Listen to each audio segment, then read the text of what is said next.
Assalamu alaikum. I hope you all are doing well. Welcome to my studio Calligraphy by Mohammed Samil. I hope कि आप लोगों ने last videos देख ली होंगी। सबसे पहले तो मैं आप लोगों से सॉरी करूँगी कि मैं काफ़ी टाइम से प्रॉपरली आपको गाइड नहीं कर सकी थी लास्ट 2 वीडियोस में भी, और लास्ट वीक में प्रॉपर आपके लिए ट्यूटोरियल नहीं अपलोड कर सकी थी, लेसन नहीं लेके आ सकी थी just because of my health issues. But now I will try my best कि मैं आपको आगे प्रॉपरली गाइड करूँ। इसी वजह से आज ये लेसन थोड़ा सा लंबा है, आपने प्रॉपर देखना है। पेपर एंड पेन लेकर बैठ जाएं। कोई भी पॉइंट अगर समझ नहीं आए तो उसको नोट कर लीजिएगा। वीडियो को देखने के साथ साथ सुनना बहुत ज़्यादा ज़रूरी है, क्योंकि ये प्रैक्टिकल चीज़ें हैं, हमारा लाइव सेशन नहीं है, थ्रू द वीडियो है। सो सुनना बहुत ज़्यादा इम्पॉर्टेंट है। अगर आप बात को प्रॉपर से सुनेंगे, समझेंगे, तभी आप प्रॉपर उसको प्रैक्टिस कर सकेंगे। और सुनने के साथ साथ चीज़ों को समझना भी है। कोई चीज़ अगर मिसिंग हो जाती है, कोई चीज़ समझ नहीं आती है या मेरी तरफ से मिस रह जाती है, तो आप कमेंट सेक्शन में बता सकते हैं। इसके अलावा जो अदर आप मेरे सोशल मीडिया अकाउंट्स हैं, आप मुझे वहाँ पर भी बता सकते हैं। मेरी जो पहली लास्ट वीडियोस हैं बेसिक प्रैक्टिस के बारे में, अगर वो अभी तक आपने नहीं देखी तो वो आप सबसे पहले देखें, अगर आप न्यू हैं मेरे चैनल पर। उसके साथ साथ मैं आपको अपने चैनल का एक छोटा सा इंट्रोडक्शन दे देती हूँ कि यहाँ पर आप सीख सकते हैं बहुत ही अमेजिंग सी चीज़ें। मैंने स्टार्ट की है 99 नेम्स ऑफ अल्लाह की सीरीज़, और इसका बेस्ट कॉम्बिनेशन किया है तहज़ीब आर्ट के साथ। और काफ़ी लोगों की रिक्वेस्ट और इंटरेस्ट की बेस पे मैंने कैलीग्राफी क्लासेस भी स्टार्ट की हैं। जस्ट 3 और 4 लेसन्स में आपको बेसिक चीज़ें बताऊंगी, एंड देन आहिस्ता आहिस्ता आगे तहज़ीब आर्ट भी ऐड हो जाएगा। तो जिसको तहज़ीब आर्ट में इंटरेस्ट होगा वो एंड वाला पार्ट देखे, और अगर नहीं तो वो सिर्फ अपनी कैलीग्राफी की क्लासेस तक चेक कर सकता है। तो अब चलते हैं प्रैक्टिस वर्क की तरफ। यहाँ पर मैं वही पेन यूज़ कर रही हूँ जो मैंने ऑलरेडी दिखा दिया है, और आपने भी सिंपल कोई भी पेन या मार्कर यूज़ करना है, जो कि ऑलरेडी मैं अपनी लास्ट वीडियोस में बता चुकी हूँ। तो सबसे पहले मैं आपको ये बता देती हूँ कि लास्ट टाइम आपने वीडियो में मुझसे पूछा था कि जो 45 डिग्री का एंगल बनाया था उसका हमने किस तरह से जो है वो मेजर करना है, या उसकी क्या इंस्ट्रक्शंस हैं। जब आप 45 डिग्री का एंगल बनाएंगे इस तरह से, तो ये आपके लिए इजी रहेगा। अगर आप कोई पेंटिंग कर रहे हैं या आपका कोई फाइनल प्रोडक्ट है या पेंटिंग है, पेपर पे भी इवन, या फाइनल ख़त आती है जो आपने किसी को इवन इन फ्यूचर जब आप बना के गिफ्ट करेंगे या कुछ भी, तो आप ये एक सेपरेट पेपर पे बना सकते हैं। तो ये इसलिए है कि जब आप काम कर रहे हैं, जब आप कैलीग्राफी कर रहे हैं, तो आपको अगर अभी स्टार्ट में नहीं पता चल रहा कि आपको मार्कर किस तरह से रखना है, क्या एंगल रखना है, ये जो कट होता है, जो चीज़ल टिप होती है, उसको किस तरह से रखना है, तो आप उसको बार बार इसके ऊपर रख के 45 डिग्री के ऊपर रख के और देन मेजर करके अगेन अपना एंगल ठीक कर सकते हैं, क्योंकि एंगल जो है इसमें सबसे ज़्यादा इम्पॉर्टेंट है। तो ये पॉइंट आई होप कि आपको क्लियर हो गया होगा। अगर स्टिल कोई क्वेश्चन है तो आप पूछ सकते हैं। मैं आज आपको बेसिक जो है प्रैक्टिस वही दूंगी, अलिफ, बे और जीम। देन आप इसके बाकी के वर्ड्स बीच में जो मिसिंग हैं वो भी पूरी प्रैक्टिस करेंगे। अभी आगे मैं आपको वो भी बताऊंगी। इसमें मोस्ट इम्पॉर्टेंट थिंग है चीज़ों के ऊपर किस तरह से आपने मार्कर के ऊपर, कलम के ऊपर किस तरह से कितना प्रेशर ऐड करना है। देन वो आप किस तरह से उसको बारीक और चौड़ाई में लेके जा सकते हैं। मैंने कोशिश की है कि मैं आप लोगों को बहुत ज़्यादा जूम करके दिखाऊं, तो अगर कहीं पे थोड़ी सी मिस्टेक हो गई हो तो प्लीज़ आप उसको इग्नोर कीजिएगा। मेन पॉइंट है आपको पॉइंट समझाना और आपको क्लियर करना कि आपको किस तरह से काम करना है। यहाँ पर इसकी मूवमेंट्स आपके लिए बहुत ज़्यादा इम्पॉर्टेंट है कि कहाँ पर आपको पेन उठाना है, कहाँ पर पेन रखना है, मार्कर कलम रखनी है। और अगर आप थोड़ा सा टेढ़ा मेढ़ा एंगल कर देते हैं तो आपकी जो सारा वर्ड है वो सारा डिस्टर्ब हो जाता है। एक छोटी सी मिस्टेक की वजह से पूरा वर्ड डिस्टर्ब हो जाता है। ये कुछ कॉर्नर हैं, एजेस हैं, जो कि बहुत ही ज़्यादा ख्याल रखने पड़ते हैं कि आपने जब बिल्कुल जीम की गुलाई में आना है तो कहाँ से आपने मार्कर को, कलम को उठा लेना है और कहाँ से दोबारा उसको लिखना शुरू करना है। जब तक आप हर वर्ड की मूवमेंट्स नहीं समझेंगे, कहाँ पर कितनी लंबाई तक लेके जाना है, ये तो बात की बात आती है कि इसकी लेंथ कितनी होनी चाहिए, हम नुक्ता से उसको किस तरह से मैयर करेंगे, कितने निकात का वो अलिफ होता है, और देन हम बाकी के रूल्स पढ़ेंगे। वो डिफरेंट स्क्रिप्ट्स होती हैं। ऑलरेडी मैंने आपको ये वाली प्रैक्टिसेस कराई थी। आई होप कि आपने रिसेंटली जो मेरे प्रैक्टिस लेसन्स हैं वो देखे होंगे, और अगर नहीं देखे तो मैं आपको प्रेफर करूँगी कि पहले आप स्टार्टिंग प्रैक्टिस लाजमी करें और डेली करें। बेशक आपने कैलीग्राफी स्टार्ट कर दी है, फिर भी प्रैक्टिस आपको लाजमी करनी है। ये एक बहुत इम्पॉर्टेंट चीज़ है और वो आपको डेली करनी ही चाहिए। बहुत सारे स्टूडेंट होते हैं वो ये मिस्टेक कर जाते हैं कि जब आप प्रैक्टिस कर रहे हैं, इवन ये भी आपकी डेली प्रैक्टिस में आएगी, आपको याद होगा कि मैंने आपको हर साइड से हर मूवमेंट का कहा था कि आपने इस तरह से प्रैक्टिस करनी है, right to left, left to right, up to down और डाउन टू अप। मीन हर एंगल में आपको पेन चलाना आना चाहिए। बहुत सारे स्टूडेंट हैं उनको एंगल का नहीं पता चलता, तो इसीलिए मैंने यहाँ पर एंगल आपको बना कर दिखाया है। इवन आप सेपरेट किसी और पेपर पे भी रख बना लें और साथ साथ आप मेजर कर सकते हैं। तो जैसे जैसे आप अपनी मार्कर और या कलम को टर्न अराउंड करते रहेंगे, जैसे 45 डिग्री से आपका एंगल थोड़ा सा ऊपर को जाएगा तो वो चौड़ाई बढ़ती जाएगी। जैसे जैसे करते जाएंगे आगे कम होती जाएगी। जब बिल्कुल स्ट्रेट हो जाएगा तो बिल्कुल बारीक लाइन लगेगी, और अगेन जब आप इसको अगेन टिल्ट करेंगे तो फिर अगेन चौड़ाई आ जाएगी, और बिल्कुल जब आप इसको फ्लैट कर देंगे तो बहुत ही ज़्यादा बारीक लाइन लगेगी। तो ये भी बहुत सारी चीज़ों में डिफरेंट तरीक़ों से होता है। जैसे डिफरेंट स्क्रिप्ट में डिफरेंट तरीके होते हैं, तो कहीं पर आपको अपनी मार्कर की जो या कलम की जो कट है उसको चौड़ाई में भी लेके जाना पड़ता है, कहीं पे बारीकी में भी लेके जाना पड़ता है। तो आपको प्रैक्टिस में हर तरह से करना आना चाहिए। आपने बहुत ज़्यादा जल्दी जल्दी प्रैक्टिस नहीं करनी है। यहाँ पर अगर मैं आपको जल्दी जल्दी करके बताऊँ और हर उस एंगल के अकॉर्डिंग करके दिखाऊँ कि अगर आप गलत एंगल के साथ प्रैक्टिस कर रहे हैं तो वो आपके हाथ पे सेट हो जाएगा। फॉर एग्ज़ाम्पल एक चीज़ बार बार रिपीट होती रहेगी, बेशक वो गलत है या सही है, तो वो आपके एक ग्रिप बन जाएगी, एक आदत बन जाएगी। सो आप फिर उसी तरह ही स्टार्ट करेंगे और उसी तरह वही मिस्टेक हमेशा आप करते रहेंगे। तो प्रैक्टिस के लिए आपने सबसे पहले टाइम निकालना है। 1 घंटा लाजमी, ये तो मस्ट है।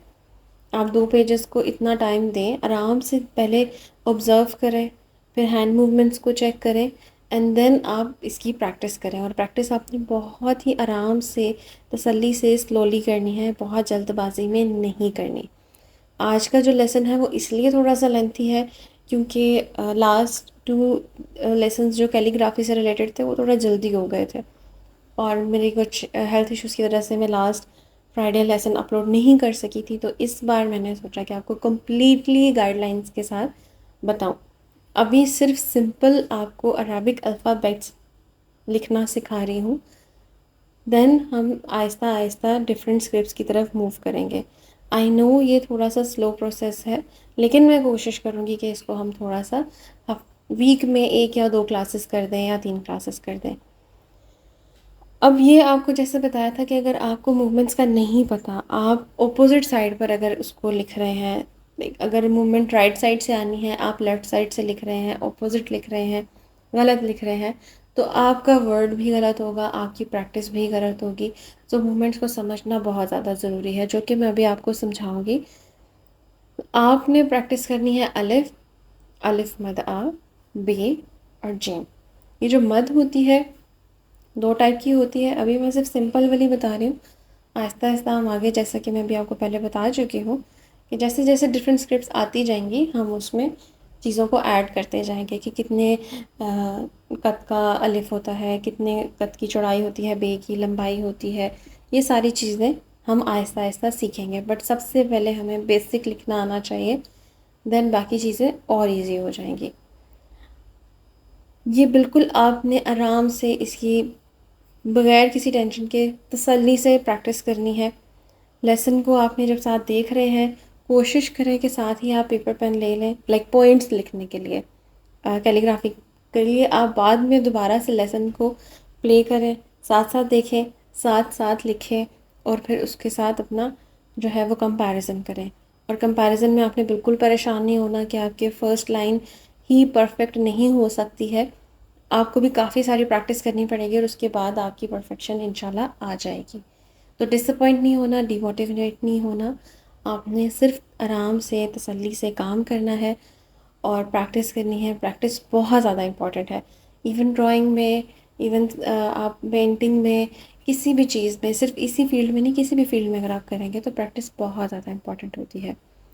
यहाँ पर मैं आपको पॉइंट जो है वो मेंशन कर देती हूँ कि किस एंगल में आपने मूवमेंट चलानी है, आपकी कलम, आपका मार्कर किस एंगल में जाएगा, किस मूवमेंट में जाएगा, और वो उससे आपको और ज़्यादा इजी हो जाएगा समझने में और आप इजीली इसको अंडरस्टैंड कर सकेंगे।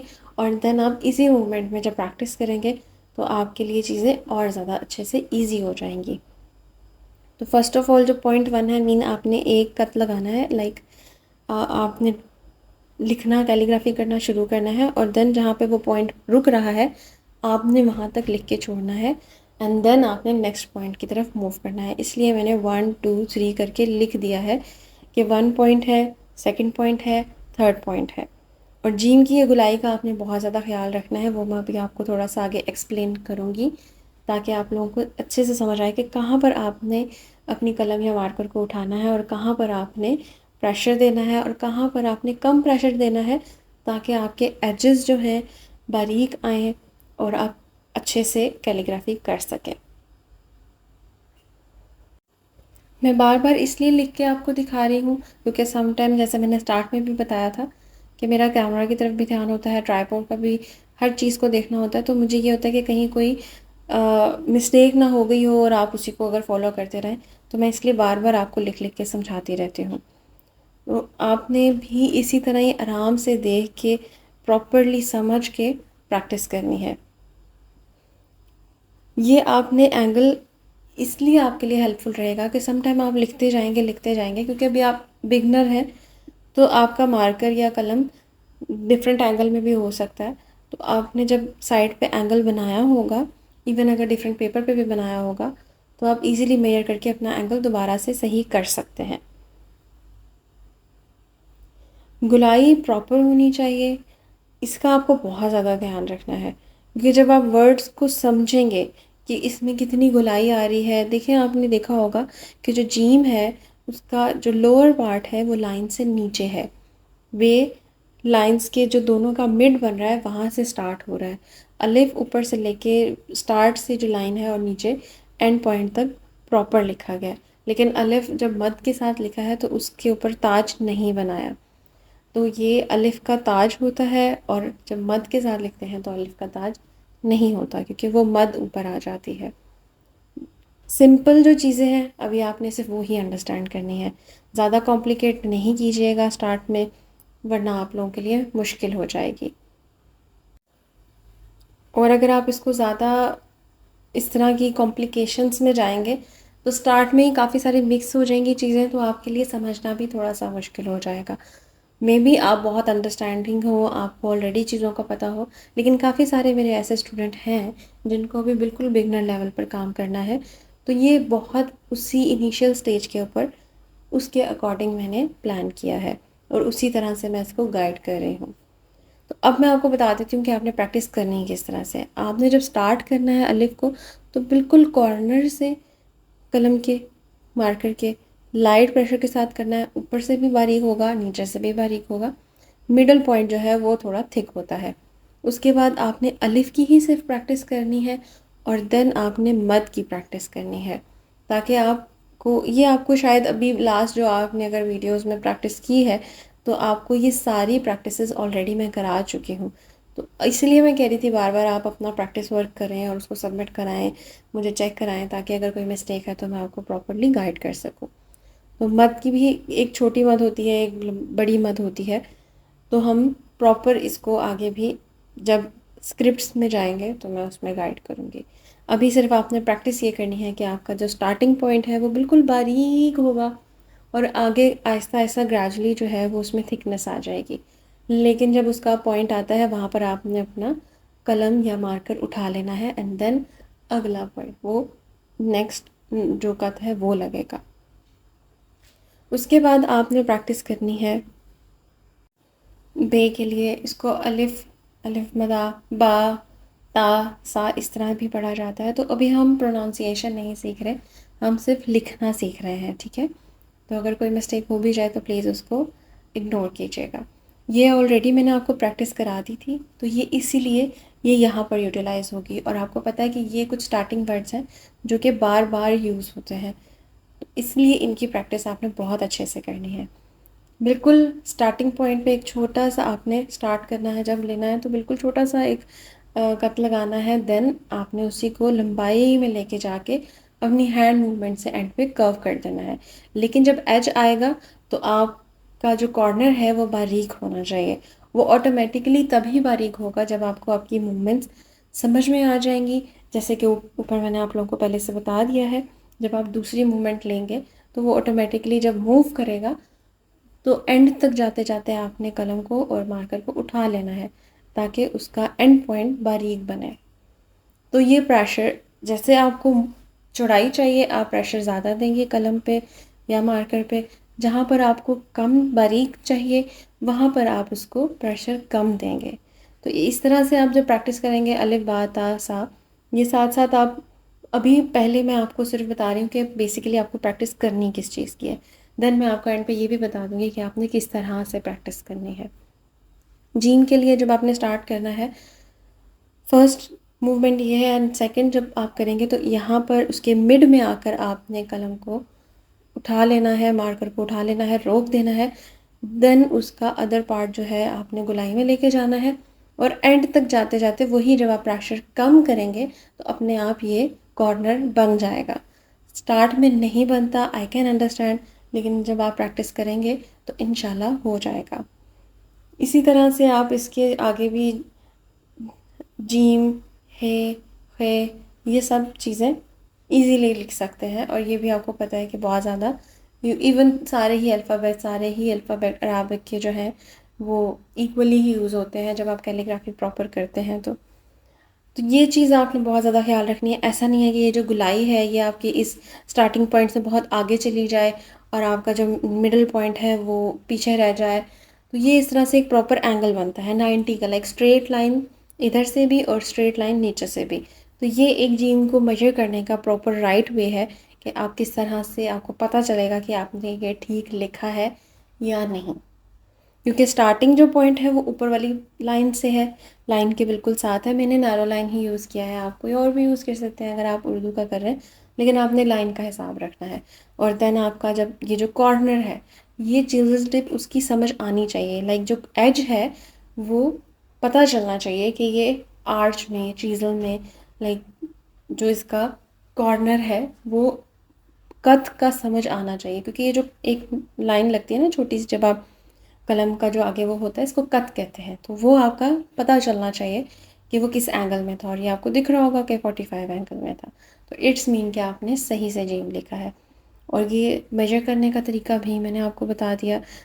और इस चीज़ का आपने बहुत ज़्यादा ख्याल रखना है कि आपका स्टार्टिंग पॉइंट और आपका मिडल पॉइंट एक दूसरे के इक्वल होना चाहिए, ज़्यादा आगे नहीं होना चाहिए। और जब आप इसको जल्दी, वही बात दोबारा से आ जाती है, अगर आप इसको जल्दी जल्दी प्रैक्टिस करेंगे और आपकी हैंड मूवमेंट्स उतनी अच्छी से नहीं प्रैक्टिस हुई होंगी तो गलत हो जाएगी। और अगर आपकी वही गलत प्रैक्टिस सेट हो गई, आपके हाथ पे बैठ गई, तो फिर उसको ठीक करने में काफ़ी टाइम लग जाता है। तो इसलिए बेहतर है कि आप स्टार्ट में थोड़ा सा टाइम दे दें, लेकिन सही बनाने की कोशिश करें, सही लिखने की कोशिश करें। ये अभी आपने पहला पॉइंट लगाया, देन सेकंड पॉइंट लगाया और आपको ये दिख रहा है कि यहाँ पर इसका आर्च जो चीज़ल टिप है वो पता चल रही है। जब आपका सेकंड मूवमेंट आया तो वहाँ से वो बारीक हो गया है और देन आप अपना थर्ड पॉइंट अगर करेंगे तो वहाँ से उसकी गुलाई का आपको पता चलेगा। तो ये सारी चीज़ें आपने लाजमी ख्याल करनी है। अब मैं आपको बता देती हूँ कि आपने प्रैक्टिस करनी किस तरह से है। आई मीन आपकी जो शीट बनेगी, प्रैक्टिस शीट, वो बनेगी किस तरह से। तसल्ली से करना है, एक बार गलती होगी, दो बार गलती होगी, तीन बार गलती होगी, उसके बाद ठीक हो जाएगा। अगर नहीं तो पहले आप पेंसिल से सिर्फ मार्क कर लें और देन आप उसके ऊपर करें, तो भी आपके लिए जैसे इजी रहेगा, जैसे कन्वीनियंट रहेगा, आप उस तरह से करें। ताकि आप लोगों को बेसिकली चीज़ समझ आनी चाहिए, सही से आपकी प्रैक्टिस होनी चाहिए, बाकी चीज़ें भी हो जाएंगी इंशाल्लाह। अलिफ, अलिफ मद आ, बा, ता, सा, इस तरह से आप प्रॉपर लाइन में इसको लिख लीजिएगा और देन आपने इनके नीचे नीचे प्रॉपर उसी तरह से, जैसे हमारा स्टार्टिंग में हमें कायदा मिलता था और हम उसमें लिखते थे, या उर्दू की नोटबुक होती थी और उसमें हमें टीचर्स ऊपर लिख के देती थी और हम देन उसके नीचे नीचे लिखते थे। तो बस आप यही समझ लें कि आप दोबारा से आप उस कायदे पे आ गए हैं, आप उसी नोटबुक पे आ गए हैं और आपको प्रैक्टिस करनी है। जैसे उसमें डॉटेड भी होता था और थोड़ा सा लाइट पेंसिल के साथ भी होता था, तो आप उसको उस तरह से अपनी ईज़ी करने के लिए लिख सकते हैं, बट मैं आपको प्रेफर करूँगी कि आप लोग इसी तरह से प्रैक्टिस करें, वरना आपको फिर लाइक ट्रेसिंग की आदत पड़ जाएगी। तो वो इजी करने के चक्कर में आप अपनी आदत ख़राब नहीं कीजिएगा। तो ये इस तरह से एक प्रॉपर शीट बना लीजिएगा और देन इसके नीचे नीचे आप बेशक थोड़ा सा डिस्टेंस ज़्यादा रख लीजिएगा, 2 पेजेस पे ले आइएगा। मैं आपको सिर्फ एक ही पेपर पे करके बता रही हूँ ताकि ऊपर की सारी चीज़ें भी आपको साथ साथ नज़र आती रहें। तो आपने ये डेली प्रैक्टिस करनी है, एटलीस्ट 2 पेजेस लाजमी करने हैं। और अगर आपने स्टिल पुरानी वीडियोस की प्रैक्टिस नहीं की, वो आप लाजमी कीजिएगा, क्योंकि बेसिक प्रैक्टिस वेरी इंपॉर्टेंट। उससे आपकी हैंड मूवमेंट्स काफ़ी बेहतर होंगी और कुछ लोगों की हुई भी हैं जिन्होंने मुझे अपना काम दिखाया था डे 1 से लेके और डे लाइक जब उन्होंने लास्ट प्रैक्टिस सेंड की थी। तो जो गलतियाँ होती हैं उसको वेस्ट नहीं करना, उससे सीखना है। ऐसा नहीं है कि लाइक उसको क्रॉस कर दें आप, इस तरह से नहीं। गलत जो हुआ है उसको आपने रखना है और उससे सीखना है कि ये गलती मैंने की थी और नेक्स्ट मैंने आगे ये गलती नहीं करनी। तो आज का लेसन थोड़ा सा लेंथी हो गया था। मैंने कोशिश की है कि मैं आपको प्रॉपरली गाइड कर सकूँ। पिछले 2 वीडियोस में मैं उस तरह से नहीं गाइड कर सकी थी, लेकिन अब मैंने इस वीडियो में कोशिश की है। नेक्स्ट में मैं और करूँगी। तो यहाँ मैंने आपको बता दिया है कि आपने नीचे नीचे किस तरह से प्रैक्टिस करनी है। इंशाल्लाह नेक्स्ट वीडियो में मिलते हैं, तब तक के लिए अल्लाह हाफ़िज़। अपना बहुत सारा ख्याल रखिएगा। अगर वीडियो हेल्पफुल थी तो प्लीज़ लाइक कर दें, फ्रेंड्स एंड फैमिली में शेयर कर दें, और कोई भी अगर क्वेश्चन है तो आप कमेंट सेक्शन में पूछ सकते हैं। Thank you so much.